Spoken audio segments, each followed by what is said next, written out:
La responsabilidad civil es una de las premisas más importantes de las sociedades civilizadas, ya que trata de asegurar el resarcimiento de los daños sufridos ilícitamente por los ciudadanos. Para analizar los instrumentos jurídicos que garantizan este derecho, la UNED ofrece un curso de formación continua dedicado a cuestiones prácticas sobre responsabilidad civil que dirige la profesora Patricia López Peláez. Una de estas cuestiones, tristemente de actualidad, es la comercialización de productos financieros como las preferentes. La sociedad española ha visto cómo miles de pequeños ahorradores han sido perjudicados por la comercialización masiva de preferentes y acciones y han decidido llevar a los tribunales a las entidades que se las vendieron. Para analizar el marco legal de los productos financieros, la profesora Verónica del Carpio, del Departamento de Derecho Civil de la UNED, ha invitado al abogado responsable de la querella de UPyD contra Bankia para explicarnos con detalle este proceso. Buenos días, estamos con don Andrés Herzog, abogado y responsable de Regeneración Democrática de UPyD. Buenos días, Andrés. Hola, muy buenas. Es abogado de la acusación popular en el asunto de Bankia en la Audiencia Nacional. En primer lugar, sería interesante que nos explicara el supuesto tipo de perjudicado por el asunto de Bankia o, en general, por estafas financieras. Bueno, hablando de estafas financieras, la verdad es que el supuesto tipo es muy amplio, ¿no? Puede ser cualquier persona que se sienta engañada en el proceso de adquisición de cualquier tipo de producto financiero. Puede ser desde acciones, participaciones preferentes, puede ser cualquier otro producto, una hipoteca mismo, por ejemplo, ha dado lugar a mucha conflictividad en los juzgados. Por lo tanto, estamos hablando de un supuesto muy amplio, ¿no? En concreto, en el caso de Bankia, se investigan varias cosas. Por un lado está la salida a bolsa de la entidad, el 20 de julio del año 2011, y por lo tanto el supuesto tipo es de una persona que adquirió acciones. Luego podemos explicar un poco quiénes sí, quiénes no, pero en principio son todos aquellos que compraron acciones antes del 20 de julio del 2011, que es el momento en que Bankia sale a bolsa. Luego podríamos hablar también de las participaciones preferentes, todos aquellos titulares de participaciones preferentes compradas a las cajas de ahorros. Bankia nunca emitió preferentes, pero sí, en cambio, aquellas cajas que después conformaron Bankia, entre ellas Caja Madrid. Por lo tanto, de todos esos supuestos estaríamos hablando en este caso. Hablamos tanto de personas físicas como de personas jurídicas. Efectivamente, no hay ninguna distinción, tanto personas físicas como jurídicas, aunque luego a la hora de analizar cómo prestaron su consentimiento, qué conocimientos tenían, obviamente hay diferencias. Pero en principio, desde el punto de vista de lo que podemos llamar las víctimas, ¿no? Los legitimados activamente, pueden ser ambos casos, personas físicas como personas jurídicas. ¿Nos explica el marco legal de todo este asunto, que sería interesante como inicio de esta entrevista? En efecto, cualquiera que se enfrente en primer lugar a un caso de este tipo, podemos estar hablando desde las propias víctimas de las estafas, como abogados, juristas, profesionales. Yo creo que lo primero que se plantean es, ¿esto dónde viene regulado, ¿no? ¿Cuál es ese marco jurídico? Yo creo que lo primero que tenemos que tener en cuenta es que estamos hablando primero de consumidores y usuarios, que es un marco general de la Ley de Consumidores y Usuarios que afecta también a todos los compradores de productos financieros. En esta materia tenemos que atender también a la Directiva 2004/39 de 21 de abril del 2004, conocida o más comúnmente conocida por sus siglas en inglés, que se llama la Directiva MiFID, Markets and Financial Instruments Directive, que posteriormente fue modificada en el año 2008, la Directiva 2008/10 de 11 de marzo del 2008, que es básicamente el marco general de la materia y en la cual se distinguen dos tipos de productos, básicamente, sin entrar en mayores complejidades. Por un lado, se hablan de productos no complejos, estaríamos hablando aquí de acciones, pagarés, deuda pública, es decir, aquello que incluso una persona no experta en la materia puede comprender de una forma asequible. Y por otro lado, esta directiva distingue frente a los productos no complejos, aquellos otros que se consideran complejos. Y aquí pues podemos hablar de las preferentes, subordinadas, en general todo tipo de productos híbridos que se llaman, derivados financieros, futuros, opciones, hedge funds, es decir, fondos de inversión complejos. Esto básicamente tiene una consecuencia que es clasificar a los clientes. En función de que estemos hablando de productos complejos o no complejos, obviamente el nivel de información será distinto. Por lo tanto, el nivel de exigencia de conocimientos, esos famosos test MiFID, que es el que hace la entidad, por el cual evalúa el grado de conocimiento de estos productos por sus clientes, variará según estemos hablando de unos y otros. Esta normativa a nivel comunitario obviamente luego está traspuesta también en el ordenamiento español. Y tenemos distintas leyes, no vamos a entrar aquí a detallar porque sería muy largo. Está la ley del mercado de valores y finalmente hay otro elemento clave a la hora de analizar este marco legal, que es el folleto. Obviamente el principal documento en el cual la entidad que emite este tipo de productos garantiza pues el adecuado cumplimiento de todos los requisitos legales, se tienen que plasmar en lo que se llama el folleto informativo, que es el documento que tiene que pedir cualquier persona que quiera invertir en este tipo de productos. Por lo tanto, ese es el marco legal. Luego podemos entrar ya en el tipo de acciones que se pueden ejercitar, etcétera. Vamos a ello. Cabe aquí la posibilidad de instar la defensa de los propios derechos por dos vías, por la jurisdicción civil y por la jurisdicción penal. ¿Nos explica las dos posibilidades?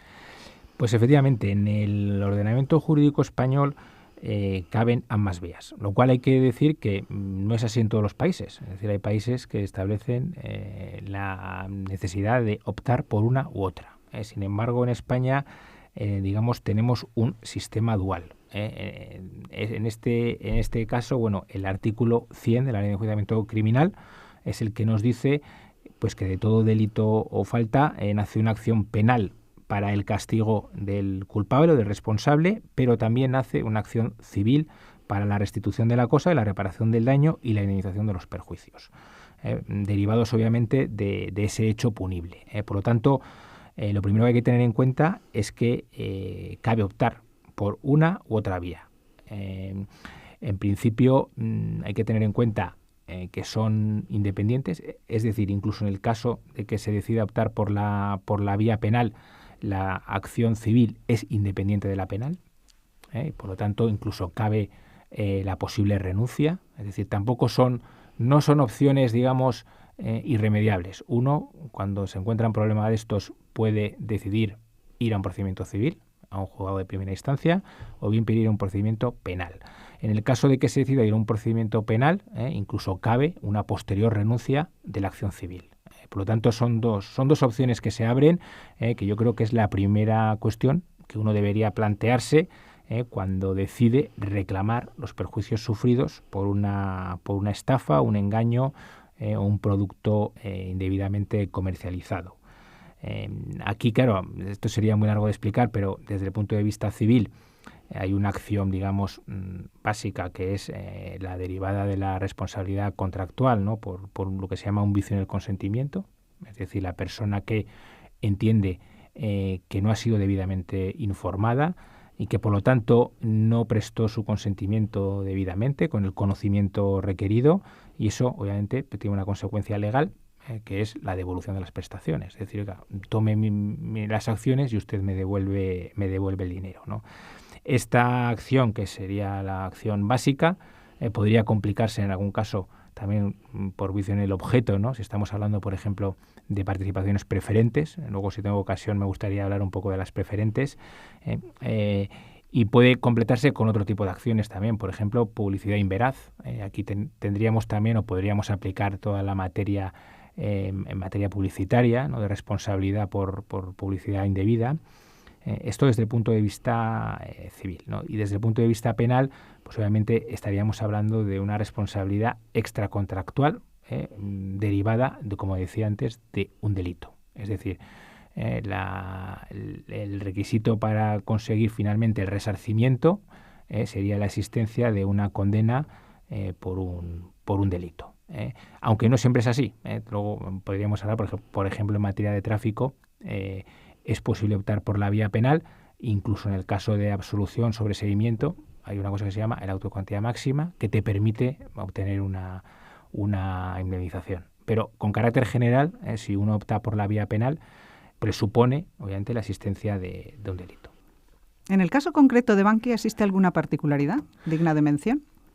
Bueno, en el caso concreto de Bankia hay que tener en cuenta un hecho que me parece relevante. Digo, de cara a las personas que se puedan plantear, por ejemplo, reclamar los perjuicios sufridos por la salida a bolsa, que es que el Juzgado Central de Instrucción, que está llevando este caso, conocido como caso Bankia, pues ha determinado que solo pueden reclamar aquellos que compraron antes de la OPS, es decir, antes del 20 de julio del 2011.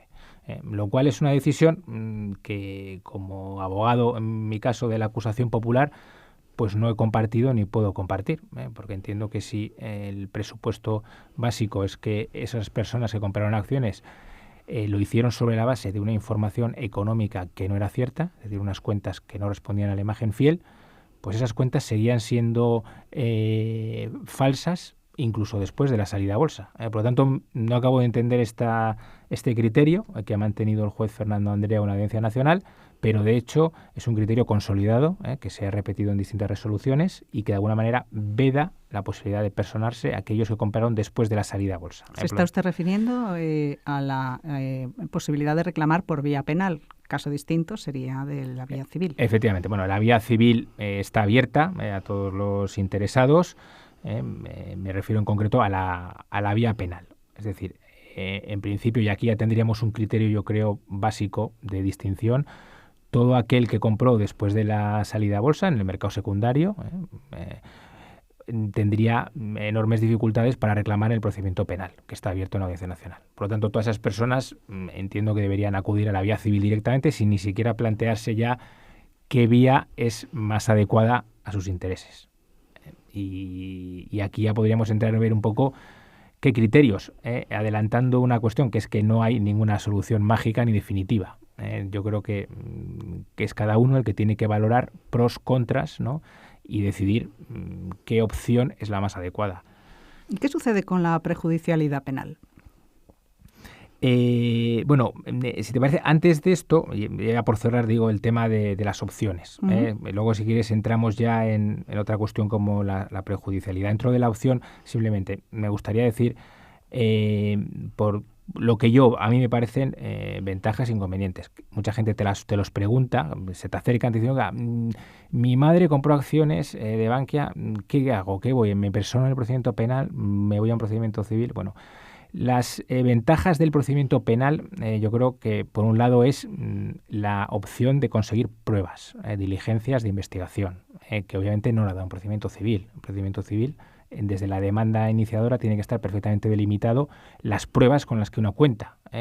Sobre todo si estamos hablando de pruebas documentales, informes periciales. Procedimiento penal no es así. Procedimiento penal basta con hacer un relato de hechos que sea indiciariamente delictivo y a continuación, una vez admitido a trámite, pues cabe plantear todo tipo de diligencias de prueba.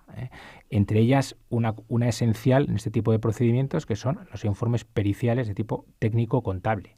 La gran ventaja que tiene el procedimiento de Bankia es que ha permitido que unos peritos del Banco de España hayan estado pues casi 2 años trabajando en un informe pericial y en principio gratuito, porque no ha supuesto un coste a las partes. Por lo tanto, eso es una ventaja que no es desdeñable. También podemos decir que el procedimiento penal en principio es más barato en el sentido en el que, por ejemplo, no hay tasas. Bueno, sabemos ahora que las tasas se han eliminado para las personas físicas, pero bueno, siguen existiendo tasas para las personas jurídicas. Tampoco hay riesgo de costas que tiene un procedimiento penal.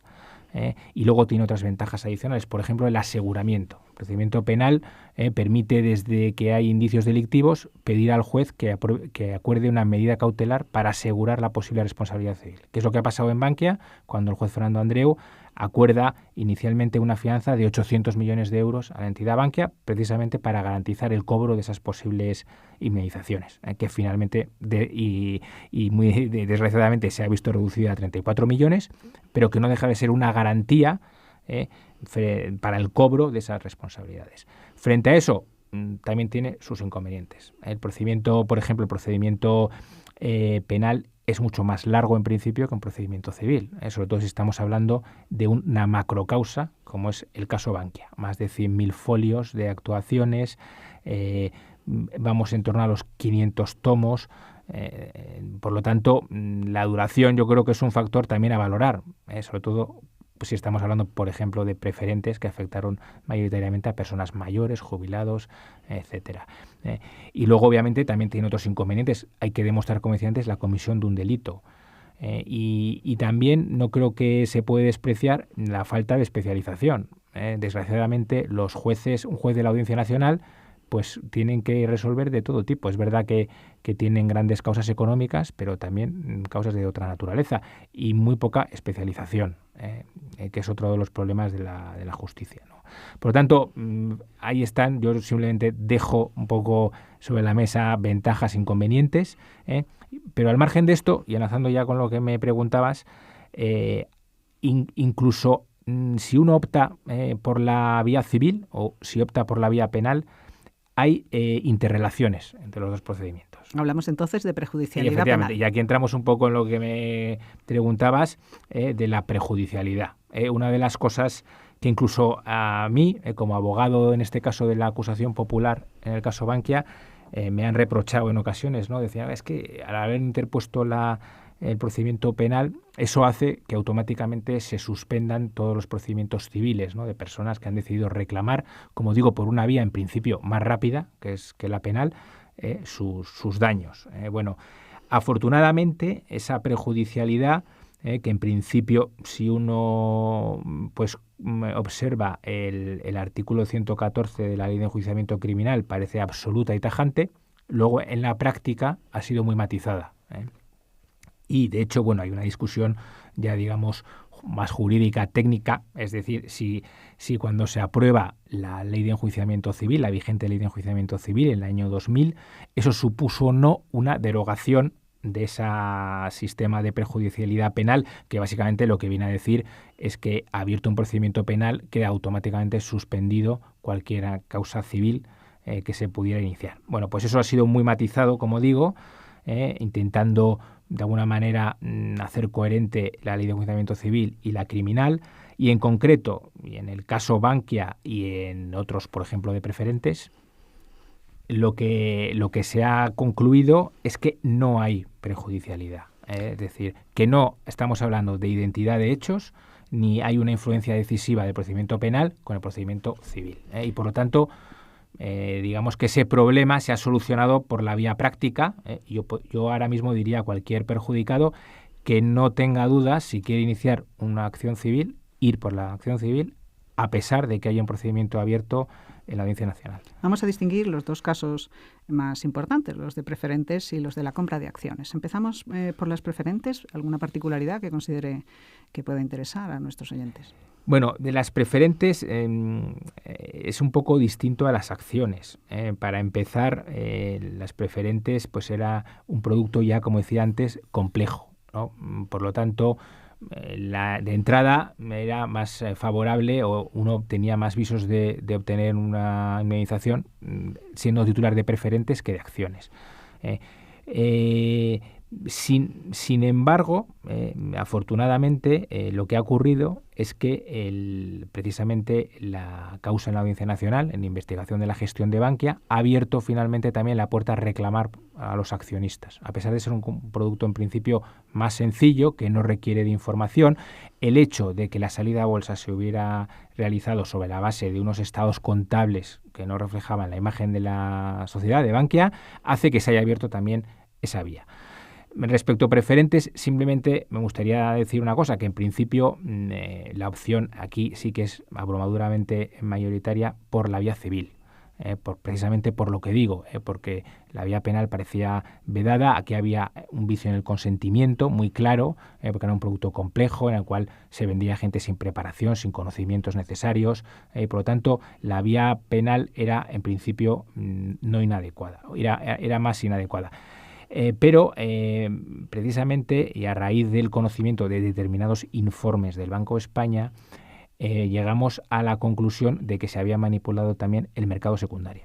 de las preferentes, ¿no? Y ese mercado secundario, esa manipulación del mercado secundario, una vez emitidas, en el cual pues daba una imagen básicamente de solvencia y de liquidez de la que carecían, es lo que nos permitió presentar una querella por las preferentes, que permitía acumular, digamos, en un mismo procedimiento a todos los perjudicados por las preferentes.